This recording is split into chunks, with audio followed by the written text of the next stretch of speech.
Merci, Monsieur le Président. Je m'exprime au nom de la Global Alliance for Tax Justice.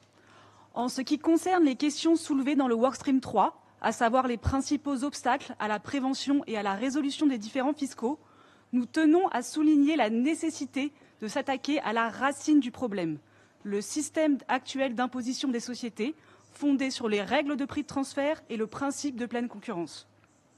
Ce système est obsolète et inadapté à son objectif.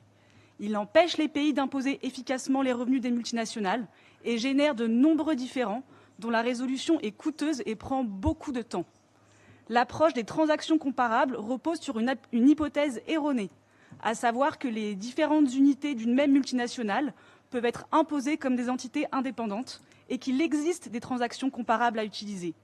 Nous pensons au contraire que les multinationales devraient être traitées comme des entités uniques et cohérentes et imposées sur leurs bénéfices mondiaux.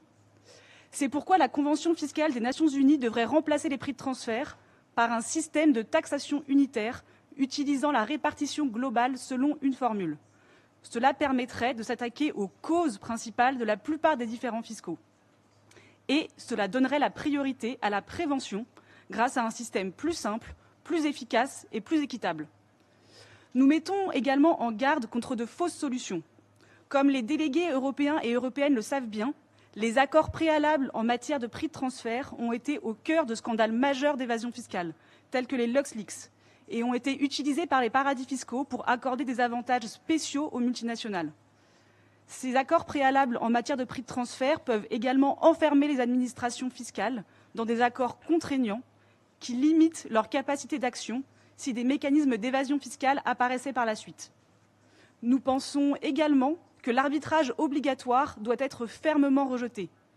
Le bilan négatif de l'arbitrage entre investisseurs et États constitue un avertissement clair contre l'importation de tels mécanismes dans les différends fiscaux. Enfin, en ce qui concerne la question des mécanismes optionnels dans le cadre du protocole, nous pensons que la Convention fiscale des Nations Unies doit établir un accord solide et créer un système international cohérent et uniforme. Contrairement aux accords de l'OCDE, les traités des Nations Unies ne devraient pas être fragmentés par des clauses d'opt-in ou d'opt-out. Monsieur le Président, Mesdames et Messieurs les délégués, nous attendons avec impatience les débats de cette semaine et sommes impatients également de contribuer aux travaux du comité. Je vous remercie.